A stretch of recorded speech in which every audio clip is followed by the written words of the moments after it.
Hello everyone, welcome to Eklavya Snatak. और आज की इस वीडियो में मैं आप सभी को बीए प्रोग्राम सेमेस्टर 1 से जो आपका सब्जेक्ट है history of India from earliest times up to 300 CE Hindi medium में इसकी पहली यूनिट पढ़ाने वाला हूं। और आपको 10 मिनट के अंदर कोशिश करूंगा इसकी समरी बता दूं, मेन टॉपिक्स करवा दूंगा ताकि आप एग्जाम के लिए जल्दी से तैयारी कर पाओ। पीडीएफ नोट्स भी आपको प्रोवाइड करवा दिए जाएंगे। और इंस्टाग्राम पे आप मुझे फॉलो करना ना भूलें। अगर आपको कुछ पूछना हो तो मैसेज कर सकते हो। और टेलीग्राम ग्रुप आप हमारा जरूर ज्वाइन कर लेना, वहां पे आपको पीडीएफ नोट्स प्रोवाइड करवाए जाते हैं। एकलव्य स्नातक 1 आपको सर्च मारना है। तो यहाँ पे सबसे पहला टॉपिक है, आपको यहाँ पे स्त्रोतों के बारे में है पढ़ाया जाता है इस चैप्टर के अंदर। मतलब जो आप इतिहास की चीजें पढ़ते हो उसका प्रूफ क्या है हमारे पास। तो सबसे पहले आता है पुरातात्विक स्त्रोत। पुरातात्विक स्त्रोत वो प्रूफ होता है जो आप खुदाई करके निकालते हो, जो फिजिकल फॉर्म में आपको दिख रहा है, ठीक है, कठोर फॉर्म में है, जो आर्कियोलॉजिकल फॉर्म में है। तो जब आप खुदाई करते हो, जैसे कुछ जगहें हैं यहाँ पे जो मतलब सिंधु घाटी सभ्यता के अंदर जो आप देखोगे, मोहनजोदड़ो, हड़प्पा, ऐसी जगहों पर जब खुदाई होती है तो वहां पे आपको बहुत सारी चीजें मिलती हैं, ईंटें मिलती हैं, मतलब आपको अलग अलग तरीके की चीजें मिलती हैं जब खुदाई होती है। शिलालेख, जैसे कि पत्थरों के ऊपर जो चीजें लिखी होती हैं, या जो स्तंभ होते हैं, ठीक है, जैसे आपने अशोक स्तंभ देखा हो, चट्टानें होती हैं, गुफाएं होती हैं, इनकी दीवारों पर कुछ लिखा होता है, उससे भी हमें राजा महाराजाओं के बारे में पता चलता है, उस टाइम के इतिहास के बारे में पता चलता है। अशोक के शिलालेख सबसे फेमस एग्जाम्पल है। फिर आता है सिक्के, जो कॉइन होते हैं, सिक्के से भी आपको किसी भी उस टाइम की पॉलिटिक्स के बारे में पता चल जाएगा कि उस टाइम का राजा कैसे सिक्के बनवा रहा था, या उस टाइम की अर्थव्यवस्था कैसी थी, इतिहास कैसा था। सिक्कों से भी बहुत कुछ पता चलता है। तो ये सारी चीजें क्या है, हमारी आर्कियोलॉजिकल या फिर आप कह सकते हो पुरातात्विक स्रोत होते हैं, जो हमें खुदाई करने के बाद ही प्राप्त होते हैं। और आपको बताऊं, मिट्टी के बर्तन भी इसी में आते हैं। मिट्टी के बर्तन जब खुदाई करने में मिलते हैं तो उससे हमें पता चलता है कि रोजमर्रा की जिंदगी में कौन सी धातु यूज होती है, कैसे बर्तन यूज होते हैं। और गुफाओं के चित्र होते हैं, और पत्थरों के ऊपर जो कलाकृतियां बनाई जाती हैं, उससे भी हमें बहुत बारी किसी की धार्मिक मान्यता के बारे में भी पता चलता है। उनका लाइफ स्टाइल कैसा होता था, कभी कभी मनुष्य दीवारों पर बनाते थे चित्र, उससे भी पता चलता है। जैसे दीवारों पर चित्र बना होता है, शिकार करते हुए दिखाया जा रहा है, तो उससे आइडिया लग जाता है कि हाँ भाई, शिकार भी होता होगा। और इसके अलावा मंदिर और स्मारक, तो यहाँ पे खजुराहो से हमें पता चलता है। इसके अलावा जो मंदिर निकलते हैं खुदाई में, तो मंदिरों से भी हमें बहुत कुछ पता चल जाता है। जैसे खजुराहो मंदिर है, और भी बहुत सारे मंदिर हैं, ठीक है, और कैलाशनाथ टेम्पल है। उससे हमें उस टाइम की आर्किटेक्चर, वास्तुकला का पता चल जाता है।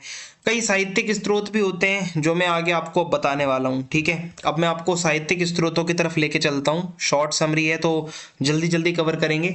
आई होप आपको ये समझ में आ गया होगा। इन सब चीज़ों से हमें इतिहास के बारे में पता चलता है। अब साहित्यिक स्रोत के अंदर सबसे पहले हमारे वेद आते हैं। 1500 ईसा पूर्व से 500 ईसा पूर्व तक हमारे जो वेद हैं, हिंदू धर्म के अंदर पवित्र ग्रंथ माने जाते हैं। ऋग्वेद, सामवेद, यजुर्वेद और अथर्ववेद, ये मुख्य रूप से धार्मिक है। ये जो ग्रंथ हैं ये धार्मिक ग्रंथ है, मैं आपको बता दूं। लेकिन इससे हमें जो हमारा वैदिक पीरियड था, वैदिक काल था, उसके बारे में सारी जानकारी मोस्टली मिलती है। सामाजिक जानकारी, आर्थिक जानकारी, राजनीतिक जानकारी, सब हमें पता चल जाता है। और महाकाव्य है हमारा, महाभारत है, रामायण है। इन महाकाव्यों से हमें प्राचीन भारत का इतिहास, उस टाइम की संस्कृति, उस टाइम की राजनीतिक विशेषताएं, आर्थिक विशेषताएं, सब कुछ पता चल जाता है। महाभारत के अंदर भगवत गीता से आपको दार्शनिक ज्ञान भी मिल जाएगा। काफी इंपॉर्टेंट है ये चीजें भी। पुराणों की बात करूं तो इसमें पुराण भी हमें प्राचीन भारत का एक बहुत ही बड़ा एक साहित्यिक स्रोत है, जो हमें बताती है। जैसे विष्णु पुराण, शिव पुराण, और भी ग्रंथ हैं जिसमें पौराणिक कहानियां हैं, राजाओं की कहानियां हैं, ऐतिहासिक घटनाओं के बारे में पुराणों में लिखा हुआ है, तो ये भी हमें इतिहास के बारे में बताती हैं। फिर उसके बाद है अर्थशास्त्र। ये एक किताब है जो चाणक्य ने लिखी थी, चाणक्य नीति वाले चाणक्य।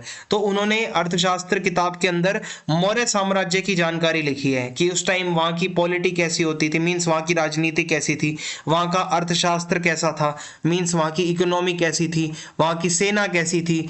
मौर्य साम्राज्य के बारे में सारी जानकारी मोस्टली आपको इस किताब से मिल जाएगी। तो ये भी एक मतलब साहित्यिक ग्रंथ में ही आ जाएगा। फिर उसके बाद आती है जातक कथाएं। तो ये बौद्ध धर्म के अंदर किताबें होती हैं, कहानियां होती हैं, जातक टेल्स, मींस जातक कथाएं। इसमें होता क्या है कि जो राजा महाराजाओं से रिलेटेड कहानियां डाल दी, कुछ सामाजिक मुद्दों से रिलेटेड कहानियां डाल दी, कुछ आर्थिक मुद्दों से रिलेटेड कहानियां बना के डाल दी कार्टून की फॉर्म में, या कुछ ऐसा दिखा दिया चित्रकारी करके, इसी को जातक कथाएं कहा जाता है। फिर उसके बाद संगम साहित्य भी आ जाता है। साउथ इंडिया के अंदर जो एरिया था वहां पर जो तमिल लोग थे जो, और साउथ इंडियन भाषाओं में जो जितना साहित्य लिखा गया वो हमें साउथ इंडिया की हिस्ट्री के बारे में बताता है।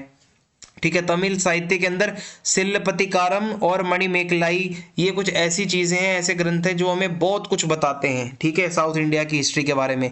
भारत जो हमारा साउथ इंडिया है उस टाइम की राजनीतिक सामाजिक जानकारी हमें इन ग्रंथों से मिलती है।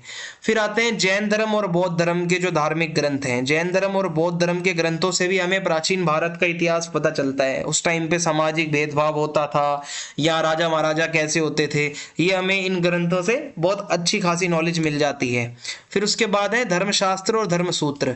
ये हमारे प्राचीन भारत के अंदर कुछ ऐसी किताबें थी जो समाज के नियमों को तय करती थी।